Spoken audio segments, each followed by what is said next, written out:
নমস্কার বন্ধুরা, সিলাফটি কুকিং ক্লাসে সবাইকে অনেক অনেক স্বাগত। আজকে আমার রেসিপি দই বেগুন। তার জন্য এখানে বেগুন আমি একটা গোল গোল করে কেটে নিয়েছি। আপনারা চাইলে লম্বা লম্বা করে কাটতে পারেন। তার মধ্যে এবার নুন, হলুদ, অল্প একটু চিনি আর অল্প একটু কাশ্মীরি লঙ্কার গুঁড়ো মাখিয়ে নেবো। কালারটা ভালো আসবে তাই জন্যে।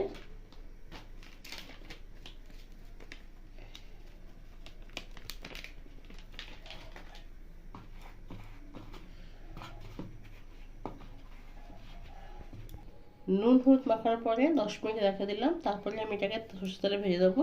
সরষের তেল দিয়ে দিয়েছি, গরম হয়ে গেছে। বেগুনগুলো ভেজে দিচ্ছি।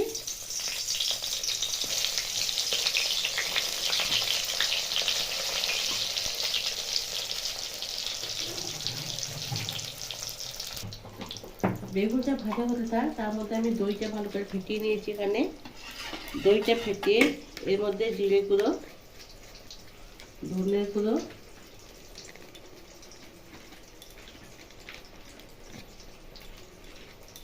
লঙ্কার গুঁড়ো,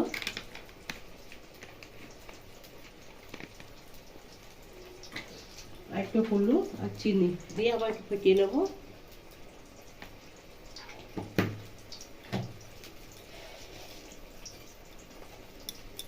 আবার ভালো করে ফেটিয়ে নেবো।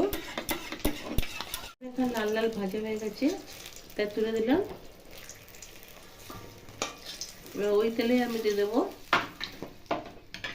সামান্য সর্ষে,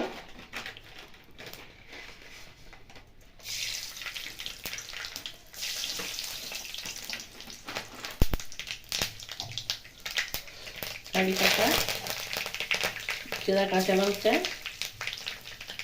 আদা বাটা দিয়ে মশলাটা ভালো করে ভেজে নেব।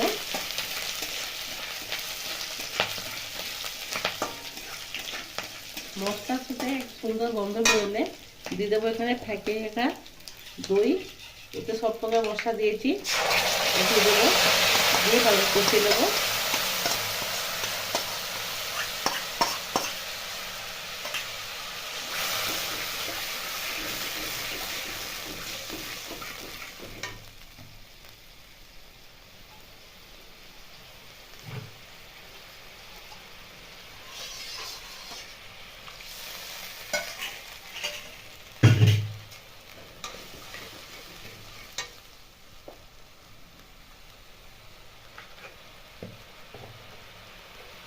মশলা এখানে কষা হয়ে গেছে, দিয়ে দেবো এতে গোটা বেগুন,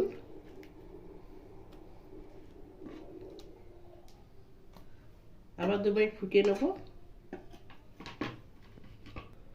তৈরি হয়ে গেলে এখানে আমার দই বেগুন। তো রেসিপিটা কেমন লাগলো কমেন্ট আর লাইক মাধ্যমে জানাবেন। আমার চ্যানেলটিকে সাবস্ক্রাইব করে আমাকে সাপোর্ট করবেন। ভালো থাকবে, সুস্থ থাকবেন। কালকে আবার কোনো রেসিপি দেখা হবে।